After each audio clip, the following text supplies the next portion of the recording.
Lantana. Bless its heart, love Lantana. Phosphorus, potassium, manganese, magnesium, iron, copper, sulfur, zinc and calcium in the leaf alone. Well, everything humans need. Exactly. Humans can actually ingest it when it's dry. I was going to say, should we be eating Lantana? Yeah. Because it's up the list of, like, if this is a serial killer, it'd be on the, it'd be top of the list. It's at the top of the list, yeah. And so if you go to a farm, it's like, we've got to clear all that Lantana, but obviously it's there to support the system. It is.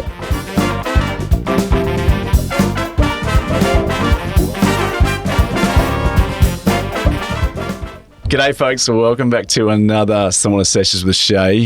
In the sauna today we have Emma Zeimer. Now Emma, I've got Emma on the podcast today because she's doing some fantastic, fabulous things when it comes to farming, energy grounding. There's a heap of good shit that you're doing out there in the world, Emma, and I want to get people on that are trying to make this world a better place, and I think you lead by example. So thank you so much for joining me in the sauna today. No, thank you for bringing me in.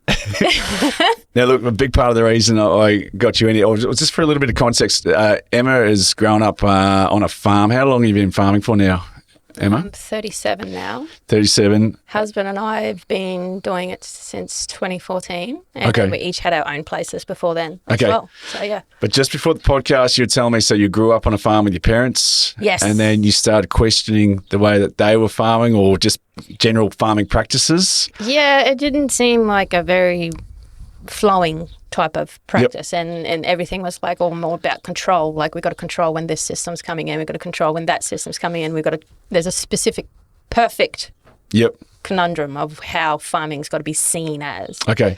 And if it's not perfect, we've got to try and get it to perfect, right? Yep. And so, but you started then researching and you wanted to know more. Yeah. And did you bring your parents around to hang on, there could be a better way? I actually took her to a regenerative conference, my mum. Yep. Dad's still like, yeah. Yep. But mum and dad's just like, yeah, whatever you're doing. Yeah.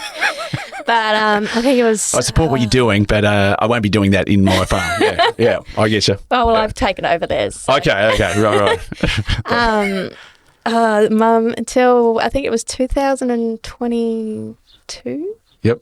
It might have been 2019, just before COVID. Yeah. Okay. There was a conference and she's like, I now get what you've been harping on about all these years. It took 70 years, but she came around to the fact that, hang on, there could be a better way. Yeah, it was pretty much. You've got to take your hat off to your mum, though, for things like that because, you don't have to, but there's something about someone they're starting to wind down, they're into, their 70s or 80s, and then just decides, okay, maybe there is a better way, and they change.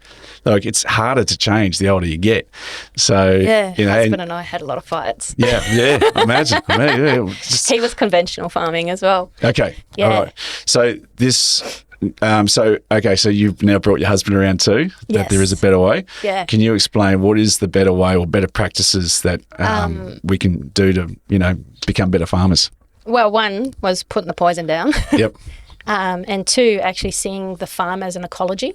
Yep. And we got all this regenerative farming and all this, and a lot of those actually just cover one base instead of the whole system. And the whole system itself is full ecology based on hydration and based on, you don't look at your topsoil as topsoil, it's your freshwater lens. So if you start looking at it as a freshwater lens instead of your topsoil, you actually have the ability to hydrate your soils and start looking at it that way. And the way that the land is formatted and working with that to try and hold that fresh water up into the soil systems. And acknowledging that weeds are probably the most proficient at doing this. Okay, so we want to get rid of our weeds, but they're actually part of the ecology. Part of the ecology. Yep. They're part of they are the major vegetation structure that has the capability of regenerating the topsoil 10 times faster and more efficiently than what we can ever do in our lifetime. Okay. I forgot one major point. You've got to do the ceremonial ladling of the water. We got straight into it there, and I'm glad we did, but I'll keep talking while you're doing this because I'm intrigued because, and part of it is, just remember don't burn your hand off. Yeah, little drips in there, that's perfect. Because I was telling you a story that when I was young, we used to have boxes of apricots and plums at the front door. And you get that nice eucalyptus smell. Yeah. Do you like eucalyptus? It's a very good antibacterial. I got known as the eucalyptus boy. Right? That's my superpower. Right? If there was like crime on the streets, I'd just take a bottle of eucalyptus and say, "Oh my God, there's eucalyptus boy." I'm gonna fix you. I was, "Oh my God, I can breathe better. The sinuses are clearing." Yeah. And then I'd just fly off. Actually, Another job done for eucalyptus has a pretty boy. big story itself. Yeah. Well, look, a big reason is I know when I walk into Coles and Woolies, right, that I feel like I'm not getting bang for my buck, and I don't feel like there's nutrition in the foods that are coming out of the ground. But as I said, when I was about 6 or 7, there used to be a box of fruit at the front door that lasted a month, 6 weeks. There was no mold, there was no nothing on it. They were nutritious, they were plump, they had good colour to them. What's happened since I was a kid? Well, fruit and veggies go through a lot of storage now these days. But not only that, like our soil, like we have many different layers of soil, and eventually with erosion, clearing, we lose the topsoil, we lose another layer, and we lose another layer again. So all it takes is for one fire to come through and a rain event afterwards, and you've lost anything from anywhere from 5 centimetres to 20 centimetres, depending on what porous of material it is for the soil. But what goes with that is fungal. Yes, yeah. And what also goes with that is that you now have a base system. Like fungi is the only thing in this world that has the capability of producing B vitamins. Okay, so are we not getting enough B vitamins? No. And the only way we're getting B vitamins, like China knows this. China's got factories over there and they breed fungi specifically to get B vitamins so we can feed it back to the Australian market, right? Right, okay. So it's on a loop, is it? It's literally on a loop. Yep, okay. Australian soils are probably very bacteria dominated, which means they can't handle more than 3 months without rain. Yep. You got the fungals disappearing, poisons create fungi to go to sleep or kill them, and brings it back to bacteria-dominated base where it's actually got to turn the soil back around to actually get it back to fertility again. Okay. Hence, these weeds come in and pests, grasses come in and that sort of thing. But it's understanding too, like that nutrient profile isn't there anymore. Yeah, okay. And now we are now feeding that with mineral-based nutrient profiles, which the plants don't recognise. Okay. It's only available. So we've taken a few layers off, have we? We've taken a lot of layers off. Right, okay. We're down to bare bones. Pretty much. Yeah, okay. Yeah. Well, the moment that you ended up walking into a spotted gum eucalyptus plantation, you'll find that a lot of it's rocky and ridgy. So you've lost your topsoil. You're into that rock layer now, right? Okay. It's the top of that rock layer, and that's where spotted gums grow. That's why people say with farming, spotted gum country is shit farming country. Yep. But it's not. It just needs to be brought back to what has the capability of doing. And understanding what's available and what can be grown. Exactly. Yeah. Okay. Yeah, and supporting that system back to an ecology base instead of a monoculture. Gotcha. Okay. Yeah. Now you're not the only person doing this. There's the Australian story man, Peter Andrews. Peter Andrews. Yeah. And I always see I'm the like Andrew his Peters. biggest fan. Yeah. I tell him every time I see him. Yep. But he's on this quest to change the way that we farm, change the soil, or just change everything. Well, technically, like when it comes down to it, it's got nothing to do with the soil. Okay. The soil's multi-millions of years old. Yep. Like we have the capability of recognizing where it's at and can put in like mineral bases and that sort of thing. But there's plants here in this world that have been doing it 10 times more efficiently and faster. Yep. That if we recognise the work that they do and support the weeds in their job for what they do, the weeds no longer have to be there. Gotcha. So Okay. it's utilising vegetation to create the structures. Okay. And so I just back to talking about weeds before. We see a weed, we want to pull it out straight away. That's not how we should be farming. There's a better way of doing it. Or actually, it's part of the it's ecology. a part of the ecology. Yeah. Okay. It's a part of the system because grass can't support itself. It will always take more nutrients than what it takes for its growing cycle. So if you monoculture a grass system, you got 5, 6, 7 years before it actually dies out. Right. Okay. Because it's got no way to support itself. Because weeds are the ones that provides the sugar to feed the grass. Okay. Yeah. Weeds, like anything with like a taproot base. I love parthenium. A lot of people What's parthenium? Parthenium is a classified one pest. Okay, right.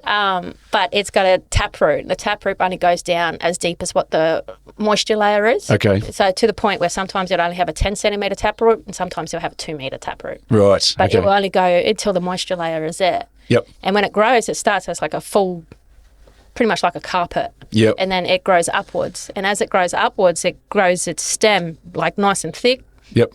Gets up and then gets anywhere from 1 metre high to 2 metres high. Okay. And builds a canopy. Yep. But then kills all its leaves underneath it. Yeah, right. Okay. So you got 50% shade, 50% sun on the ground now. So it's shaded and from that high heat, because if you have more of a fluctuation of, I think it's about 5 or 6 degrees Celsius in the soil, Yep. you're actually killing the fungi. Okay. So it creates that pretty much like a moisturiser Okay. on the soil, and then shrinks its stem. So every little bit of droplet of dew dribbles down the stem straight into the soil and shrinks its actual taproot. Wow. So it Okay. takes the moisture straight down into the soil. Wow. Okay. Well, Yeah. jeez, there's a lot going on there. And then it dies. Yeah. Okay. It dies twice a year, two to three times a year. You know, we go out and poison it and think, oh, what an amazing grassland. You know, why is my grass? I had someone ask me once, why is my grass so much better after I poison it? Yeah. Okay. And it's like, well, yeah, you know, you've got this plant that is, I'll take parthenium because it's the easiest one. Yep. When you spray that, all the sugars that it had for making its life cycle, or the carbohydrates, it slams it into the soil, right? You're right. Okay. And then, of course, if you have the poison mixed up correctly, it comes along and works like a steroid for grass. Okay. So, okay. and then the grass is like, yeah. Yeah. Let's just we take just up- had a coffee. Yeah. Yeah, exactly. We just Yep. had a coffee. Yep. Let's like, oh, look at all this Yep. extra sugar we got now. But then it's got to crash. Yeah, because next year that weed has to come back to replenish that food system for the grass. Okay. Or So it's a quick fix, but yeah, it's not a lasting. it's not a lasting effect. No, no. it's a quick fix, and that's the thing. Everyone keeps looking at the quick fixing. Yeah, What okay. about the long terms? You know, Okay. like we've left parthenium and like metre high, 2 metres high, and just let it do its thing. Yep. Come winter, we've got Sorry. rhodes grass up to our belly. So rat's tail, different. Oh, rat's tail grass. So what happens if you keep poisoning the parthenium to the Yep. point where I've had a couple of consults on places where they've poisoned the parthenium, and right in the middle where the dead parthenium is the rat's tail grass. Right. Okay. So if you keep poisoning broadleaf, especially with residual like metasulfurin, it's supposed to keep targeting that broadleaf. There's got to be another plant that's got to come in that's not as palatable to stock Yep. and tougher and more capable of getting through that poison Yeah. to Okay. replenish what that soil actually is. Okay. Is it kind of like Jurassic Park? You know, when Jeff Goldblum says life will find a way. Yes. Yeah. And it's kind of, so if you take something out of the ecosystem, it will be replaced. It replaced by something Yep. that. So you've poisoned it for broadleaf only. Yep. So it's going to replace it with a grass that can Yep. do the same sort of system, but not as effectively and as fast. Okay. We've got to get Jeff Goldblum in the sauna one day. So just to talk about that one line. Because it's so true. Life will find a way. You know? And it will. Yeah. Because if you go to a old clump of rat's tail grass, or even Parramatta grass, it's Yep. the same sort of system, it will start dying in the centre. Okay. So it'll keep going out and die in the centre. But when you pull that clump up, it takes a bit to pull up. Yep. You'll see like fluffy black and fluffy white, Yep. and that's your fungi system. Yeah. Okay. So rat's tail grass is a tubular Yeah. grass. So Yep. every moisture it gets in its head, it will actually run through the tube and put it into the clump. So Okay. it's kind of doing the same sort of job. Okay. Now, It's just that we it's keep one thing to poisoning talk about this, but it's another thing to see it in action. Like Peter Andrews, his block of land doesn't look like a lot of other farmers' blocks of lands, does it? No, it doesn't. Like the proof's in the pudding. So Yeah. he's talking about it and then he can show it. And same with your farm. Yeah, mine looks like a mess at the moment. To be honest. But it's the understanding and the education around it, and it's not just the quick buck to, get things in, get things out, make a few dollars here and there. It's about actually rejuvenating and reculturing the land. It's building that ecology. Yeah, Because yeah. if you give that 5% to that ecology and build that ecology, Mm-hmm. she will give you 100 to 150. Yeah, okay. If you keep controlling that and trying to take away, you'll take away 50 to 80% of that ecology. You only got 20% left, right? Yeah. And if that's only grass, it's not gonna stay. Yep. Okay. And so, look, where you are, you've how many hectares or acres you got? We've sold up a few. What we got left, we got just under 2,000. 2,000 acres. Okay. So, and when you were saying when you're eating food where you are, you can taste the soil, you can taste the nutrients. Yeah, it's totally night and day. You said you come in the city and it tastes like plastic. Yeah, it's even to the point where, like, if you go to a supermarket and, like, Bill Will is the best one because it's got the freshest there. And so the farmers literally just go straight to that produce and go, here you go, and they exchange money and then everyone's happy. There's one shop in Gladstone that's what that happens. They go straight to the farms there. Yep. And it's just a little shop. And whereas I come to the city, I'm like, oh, everything's wilted. Everything's like... Yep. It's well, plain. that's back to my story is plums and apricots sat at the front door when we were hungry as kids. We'd just run in and grab something really quick. We'd run back out and it just lasted forever. Now they're inventing things to make blueberries last more than a day. Raspberries, you go into any of these shops and sometimes you actually look at it and there's already bloody mold on them. Yeah, I've noticed that. Yeah, and it's like, hang on, I'm not going to buy something that's got mold already on it. Oh, it's already slimy? Some of the markets up here, and you expect fresh produce from the markets. A guy was selling blueberries. I took them back to him because it had mold on it straight out of I hadn't even got home yet. So these foods obviously just don't have the nutrition and the strength behind them to actually last longer than a day or two. It's just, I don't know. I think everyone's noticing that, and it's kind of like these big companies are taking the piss. It is about getting him in, getting him out, and if it does go off after a day or two, it's like I've got to go back to that shop and get some more. So it's like this. Just keep going, going again. Yeah, it's a recurring process. So yeah, and that's what happens when we monoculture as well. So if we monoculture, it's like we put in a whole big plantation of one species. Yep. And then we accept that they go good for a good, couple of decades, but then they start getting sicknesses more and they start getting that because they're taking the exact same nutrient profile from the ground all the time. Yep. Okay. And what happens is weeds come in between those rows, but we spray them. Yep. Yeah. Okay. The weeds are the ones that are replacing that nutrient profile for that tree to actually keep bearing fruit. Yeah. Okay. That's why syntropic in small scale is really good. But when you're going into bigger scale systems, you've got to look at what you already have. Okay. And like Lantana, bless its heart, love Lantana. Phosphorus, potassium, manganese, magnesium, iron, copper, sulfur, zinc, and calcium in the leaf alone. What everything humans need. Exactly. Humans can't actually ingest it when I was going to say, should we be eating Lantana? Yeah. Because it's up the list of, like, if this is a serial killer, it'd be on the, it'd be top of the list. It's at the top of the list. Yeah. And so if you go to a farm, so we've got to clear all that Lantana, but obviously it's there to support the system. It is. Yeah. It creates. It's one that can grow in bacteria-dominated soils and create fungal systems within 12 months. Okay. Yes, she's a long-growing system. She is opportunistic. Yep. Very opportunistic. Opportunistic. Yeah. Because the moment there's like an imbalance in the soil, it's like, yep, here I am. Yeah. I'll pop up. Hello, I wasn't there yesterday, but here I am today. Yeah. Oh, all right, you've lost that topsoil. That first layer. That's all right. I'll come in. Yeah. I'm here. Bloody Lantana. It's always a party crasher, isn't it? Hey? It's just like, who invited Lantana? Who invited Lantana? Seriously, omega-3, omega-6, B12, and fatty acids in the fruit. Yep. Okay. You wonder why pigs love them so much. Yeah, right. We can actually ingest it when it's black as well. Pigs can seem to ingest anything though, can't they? They're pretty good at that. But the other thing with Lantana is like every single tiny hair on that leaf, right? Yep. Captures water through evaporation. Okay. And at night time, it pulls it back into the leaf system, pulls it back into the system and puts it into the root system. Yeah, wow. Okay. So not only is it like a full profile, nutrient profile. Yep. But it's also a moisturiser. Oh wow! Okay, so we've got to change our view on Lantana. It's not the gate crasher that we thought it to be, and like no one actually supporting a pretty massive role. Yeah.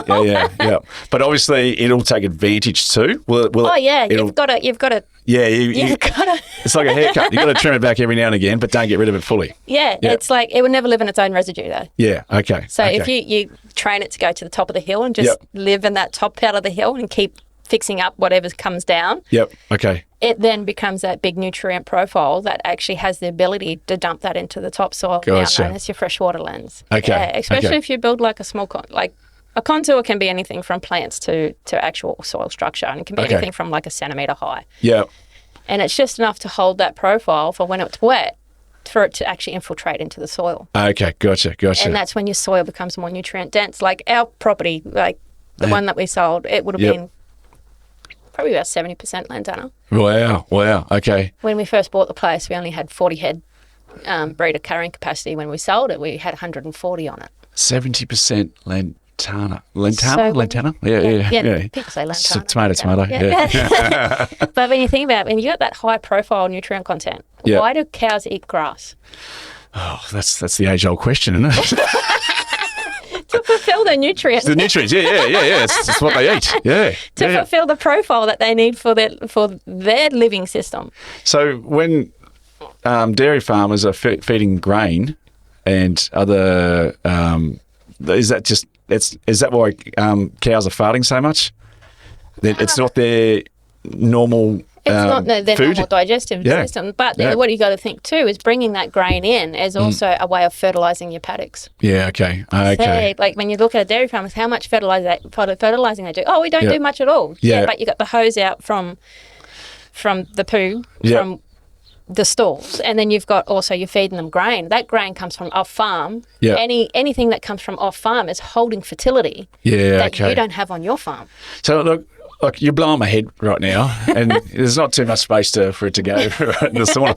But there's a lot of things I can understand now where farmers may be confused, or just like, let's just do what mum and dad did. Yeah, let's just keep killing this Yep. weed because this is a weed, or we Yep. leave the ground fallow because Yep. it's got to be fully dead before another seed can come in, that sort of thing. Yep.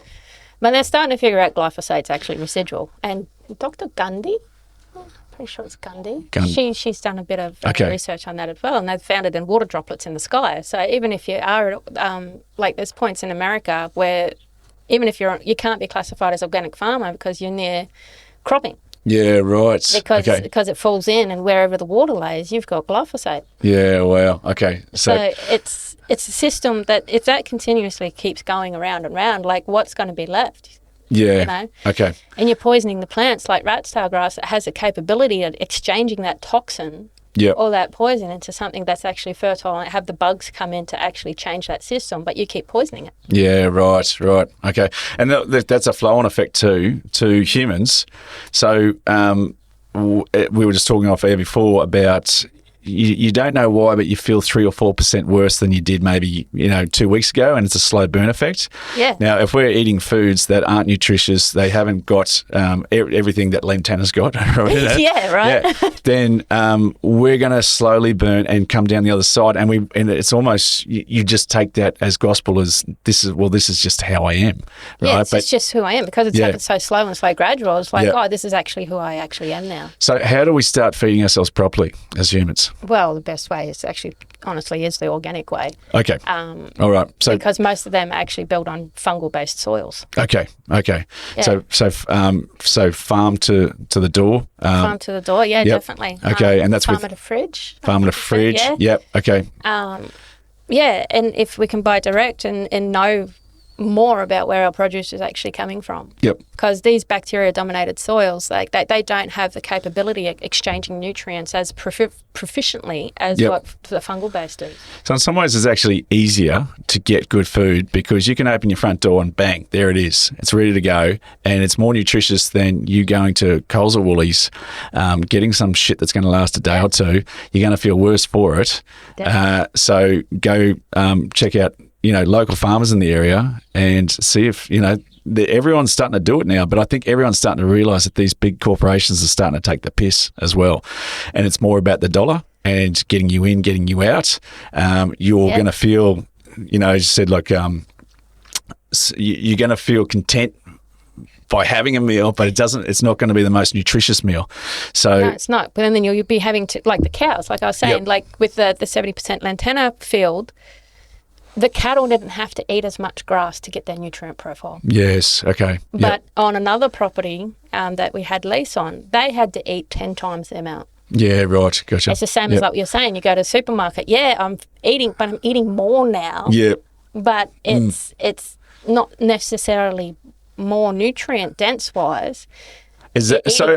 Are we eating more to get those more nutrients? To get the nutrients. Yeah. Okay. Yeah. Okay. Whereas if you had that nutrient dense, and you ate that, like the cows with the Lantana, you'd feel content property on smaller portions. On the smaller portion. Not only that, they were fatter. They were less prone to parasites, less prone to diseases, and less prone to fly. Yeah. Wow. Okay. All right.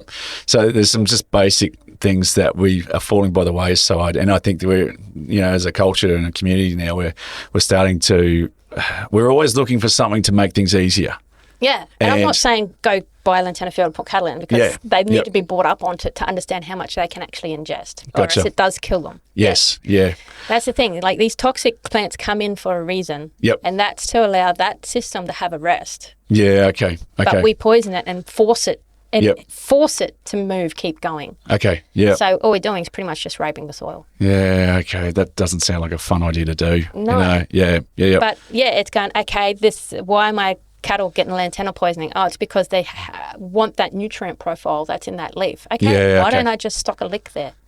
Yeah, right. Yeah. Okay. It takes that form, and then you won't get so many Lantana poisoned. Look, it keeps coming back to education though as well. You only know what you know, and unless you push yourself out of that and transcend those ideas and those stories, the societals. You're just going to be doing the same shit every day.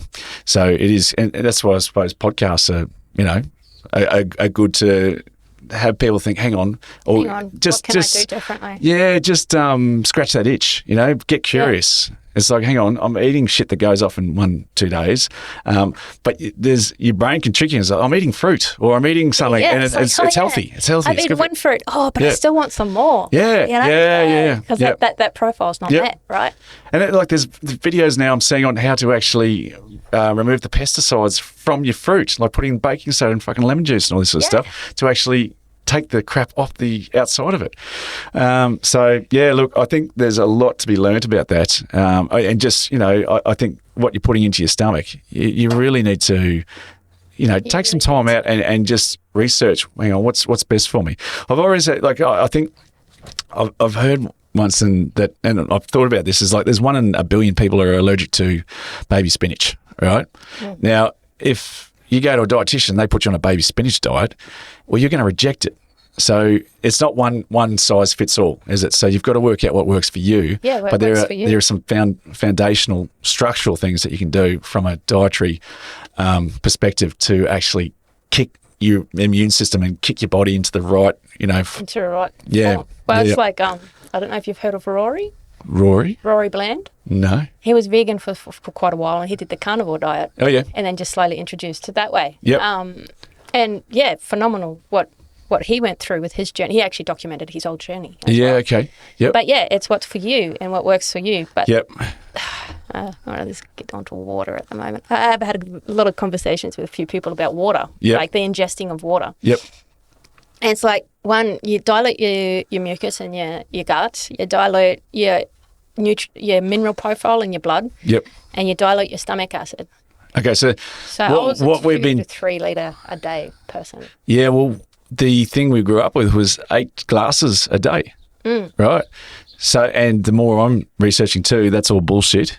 As you said, it's diluting the system. Can you think of it like I suppose a car engine, and what you put into that? Like if you actually overfill, say the coolant, or you put too much, or if you put water in the braking system.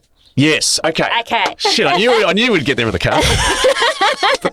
I'm clutching at straws here, but yeah. Okay, water in the brake system. Yeah. So, like, water boils, as we know, is at 100 degrees Celsius. Yes. And our braking system can reach how many degrees Celsius can our brakes get to? Not that.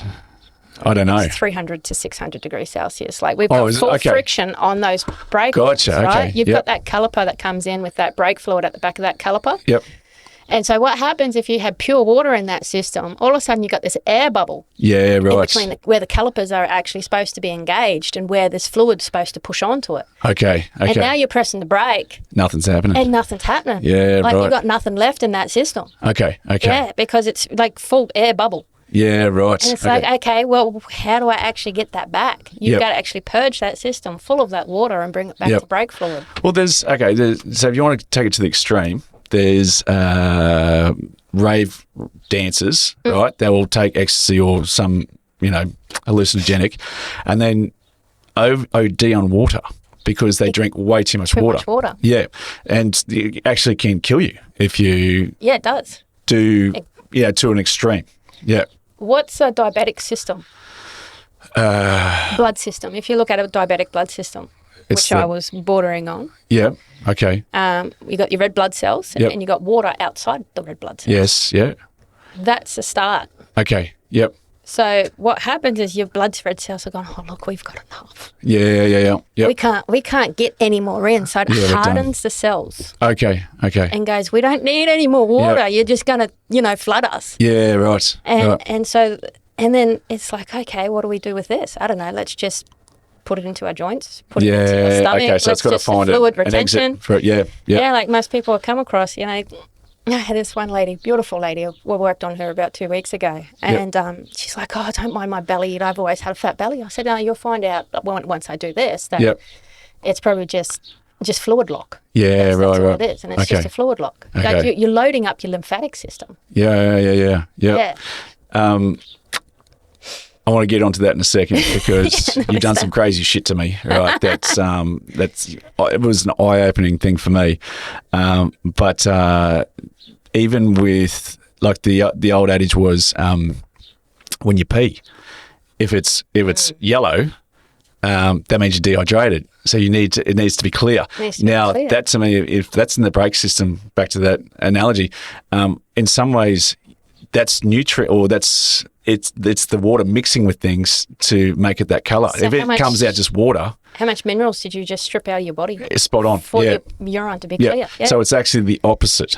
So what everyone thinks that, you need to be pissing clear, you're just actually purging the excess water that doesn't need to be in your system at all. Yeah. Because it needs to mix with the minerals and everything for you to function at an optimal level. Pull it into the blood. Yes, yeah, okay. But when we're dilating it too much, it's like, and like I said, like the blood cells were hardened to stop water coming in. Yep. So what does that cause too? It's thicker blood, isn't it? Thicker blood, yes. Yeah, You drink more water, your blood's too thick. No. Stop drinking water. So there's a lot of things we've got to flip. Yeah, we've got to flip because, blood clots and all this, and people saying, oh, no, look, I got a blood clot in my leg. How much water do you drink? Oh, 2.5 litres a day. Okay, yeah. So I'm like, yeah, but you're drinking water. Yep. If you drink 2 glasses of hydrogen-based water a day, like I was talking to one fella a couple of weeks ago, he said it will actually thin your blood system down so it actually flows better. Yeah. Well, I've been hearing a lot about hydrogen water. Do you drink hydrogen water? No, I drink just normal water. Tank water. Tank water, yeah. Grounded tank water. How much? Well, I grew up with tank water as well, and it was tasty. Yeah, it's sweet. Yeah. Yeah. It was, and you go to town one, it's like, this tastes like shit. Do you know what I mean? But it's also that 2-3% telling you, oh no, this is so much better, right? And like sometimes you'd have a dead possum in there or something, the other thing is, what was your tank growing up? What do you mean? What was it made of? Yeah. Like concrete. Yeah. What was concrete reinforced with? Oh, like steel? Yeah, exactly. So your water was always touching steel and going back to the earth. So it was always grounded. And now we've got plastic ones, right? Yeah. And the plastic and that extra energy that is now stored in that water is just accumulating. And that's why things just sitting there. are tasting plasticky. Yeah, whereas if you ground that tank. Yeah. Yeah. Have you ever drank, I don't know, do you drink alcohol? Yeah. Yeah. Okay. So if you were to drink a glass of red wine out of a plastic cup as opposed to a goblet that was made from clay, right, it tastes fucking better, right? Now, it could be an unconscious thing, but my parents got these 6 goblets. They look like out of Indiana Jones, like those goblets. Yeah, my husband drinks it only out of coffee cups now. Yeah, but it tastes like it's from the earth. Earthy. Yeah. Whereas that plastic, it's like, it shithouse. Yep. And you could have a $300 bottle of wine, put it in a plastic cup, and it's like you're at Macca's. You know what I mean? All you need is the ice cream cake to go with it. You know, but it just tastes like crap. Yeah, it goes real liquidy. Yep. It doesn't get that full body. Full. Spot on. Yeah. But these were semi-glazed goblets and made of just clay, I think. Yep. And they were just so earthly, but the wine just you could get your bloody what was it, the cask wine? Your goon bag. Put it in that. Tastes like $300 wine. You know? Yeah. It was the elixir of life. It's the status, right? Like, how many processes has plastic gone through to get to where it is? Exactly. Yeah. So is that another example of, because I just refuse to drink like even a half decent wine out of plastic. It needs to be something earthly. Yeah. Because you think about it, how many processes that plastic gone through? Yeah. Yep. So how many negative electrons, like we were talking before, every time energy is not destroyed or created, it's only transferred, right? Yes, yeah, okay. And when it's transferred in when we do different processes, for whether it be food or whether we do it plastic, and that now stores that. And if wines are positive based, and I can't remember, I think some of them are neutral, and some of them are just slightly negative. But if they have the formation of, say, you've got atoms in there that actually do have the ability to take on more electrons, and you pour that into the plastic, yes, yeah, it'll take on those more extra ones. Yeah, gotcha. Okay. Whereas that earthen one, and it's all connected, and then so when you put it in your mouth, it's right there in front of your face. Yeah. Yep. And because you got that chemical of that alcoholic base going into there, and it pulls in those extra ones. Wow. Yep. And then you're ingesting it. Yep. And don't get me started on sulfites. Fucking preservatives. Because I don't know, have you got a very sensitive system? I used to. Okay, all right. Yeah. But your awareness, from educating yourself, you know what's good, what's bad, and what your system is good for you. They wanted to take my gallbladder out. Okay. Because what it was supposed to do in 10 minutes, I wasn't even doing it in 3 hours. Right. My liver was the size of 40 years worth of heavy drinking. Okay. My spleen was only working at about 30%. Right. Okay. I spent tens of thousands of dollars in the medical industry trying to find out what was wrong, looking for what was wrong. Yep. And it was fascinating. I went to this fella, someone's like, oh, go see this fella. Yeah. Know? And he was an iridologist. But when he did explain iridology. He looks into your eyes, and because your eye tells you pretty much the blueprint of what's going on with the body. I totally agree with that. But when he did his trade, Yep. he said it was 5 years with a 3-year post. Okay. So it was fully in-depth, inside out and back to front. Right. He said now it's a 12-month course. Right. Okay. Someone's got to be the... Yeah. And he said, I don't want to know anything that's wrong with you. Yep. And he looked in my eyes, tapped on my stomach, pressed my fingernails and pressed my toenails and said, oh, you drink too much water. Right. You've got no nutrient profile left. We won't talk about your digestive issues that you've been having for decades. Okay, let's not even start there. Yeah. Put it this way, I thought it was normal to go once a month or twice a month. Yep. And he said your spleen is struggling and your liver's storing so much fat that it's ready for the body to go into full crash system back. Okay. All right. So if you're a car, you're not going too far. No. You're just going to the corner shop. Like not even firing. Right. Okay. So what did he do? Because he actually just put me on liquid herbs. Okay. And within a month. Yep. Because that liquid herb, because it was in full natural state. Yeah. And yes, it was a state that was actually, of course, quite strong. Yep. The body recognised it and was able to take it into the cell straight away. Right. Okay. Whereas I've been taking all these mineral-based, supplements and sort of thing, but, the caking agent destroys the liver. Okay. Yep. The body doesn't know what to do with it. Let's just stuck it in the liver. The liver takes it all. Yeah, right. Caking agents, mineral-based, it's the same as plants. Like if you look at weeds and you look at grass, like they cannot take mineral-based. Okay, yeah. There's got to be a process that happens.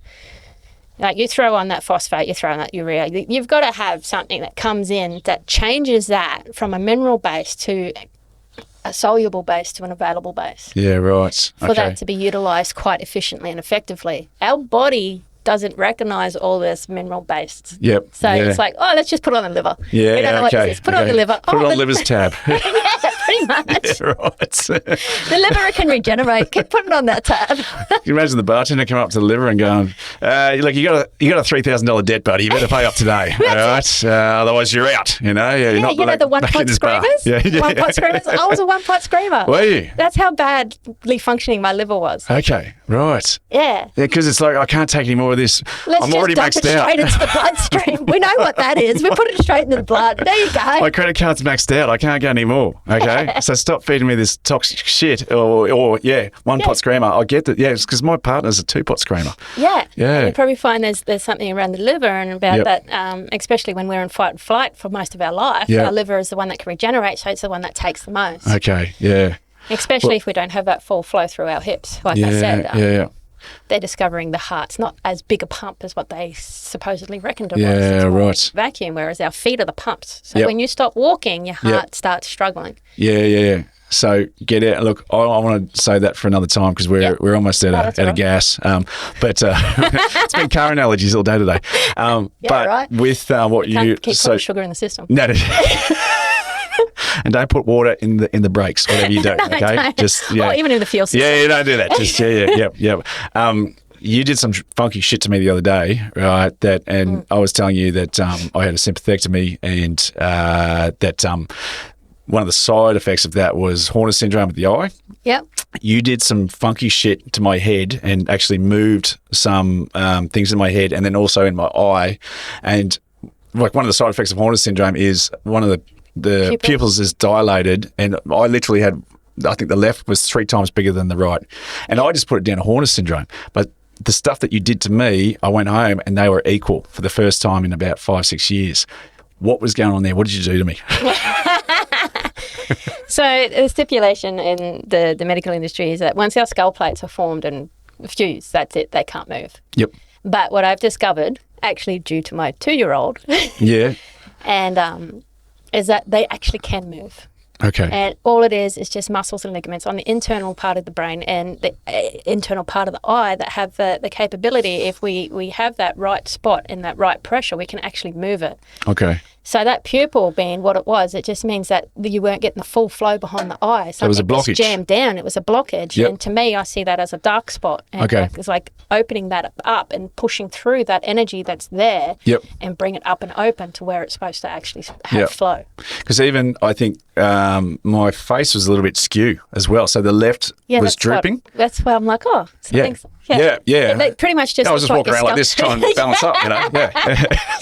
It looked like your skull cut had been pushed down. And that's why I said, like, is that an injury? Like, it could be anything from... I'm sure I've had many injuries over my... Yeah. But it was probably old dropped enough on the head as a baby a couple times. Yeah. There you go. Yeah. But there's a few things that I think, like, you play sport, you're going to get hurt. Yeah. Over the years, but I just put that down to, and that was a belief system I had that was just caused by the sympathectomy that I had.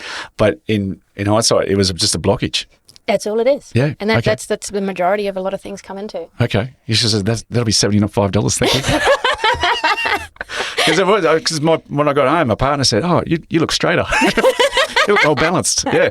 But because I'd see myself in videos and I'm like, the left side was only acute, but just a little bit off kilter. Yeah. And it was just enough. And I'm like, I can lift that. Yeah. Shit, I thought you were going to put your bloody finger through my head. Fuck, something going on here. But, it's but it took a couple of days and then I started to feel really good. And it's like anything, you got to move. Well, your brain's just had a whole movement. That's what I said. Like, your head's not going to be there for about 3 days. I say about 3 days maximum. Minimum. Apologies, minimum. Yeah. So there's the fact that you're doing this farm stuff and then you lead into energy stuff. Was that just a byproduct, a segue from what you were learning there with farming and earthing? That comes into we're on the farm. You can't get enough out of farming the way it is. Conventional farming, we've always got to have something off farm. So I was the mechanic and the electrician, and I did instrumentation. You know about calipers, Yeah, I know about calipers. Yeah. Tyrone heads, bushes, all the sexy stuff. All the good stuff, you go, oh crap, my car's got vibration. Pull over. I'm like, it's just a uni. She'll last. That's okay, I'll replace that. You lost me now. I don't know what you're talking about now. Uni? Okay. Universal. Yeah. Okay. Yep. And I'm just like, okay, I had a thirst to know, like, there's Yeah. there's a gap, right? There's a gap in between mechanical and electrical. Yes. Yeah. And I needed to know those years, you know, because I was working away from my farm and my family. I'm like, oh, well, I've got to, you know, occupy this brain because it's one of those ones that just, you know. It's always whirring. Yeah. Yep. And I was like, oh, no one can tell me what it is from this mechanical movement over to this electrical, right? Yeah. Right. Okay. And then it's like, oh, yeah, no, this is a permanent magnet that spins on this wheel to show where this cam is position-wise. It releases a voltage into these two wires that goes back to the computer. Yeah. Right. I'm like, yeah, but how do the wires get the voltage? Yeah. Okay. So you dig deep. You're a deep digger. Yeah. And then That's a it's soil like, pun too. Yeah. You know. Yeah. yeah, the same as the soil and Yeah. the lead, you know. Yeah. Like, how come we got this here? All Yeah. right, you know, what's really going on with this system? Yeah. You know, don't see the surface, see what is the truth. Yes. Yeah. Yeah. Not Yep. the truth for what the human is saying that the truth is, but the truth for what the land is trying to say. Yeah. Okay. Okay. Yeah.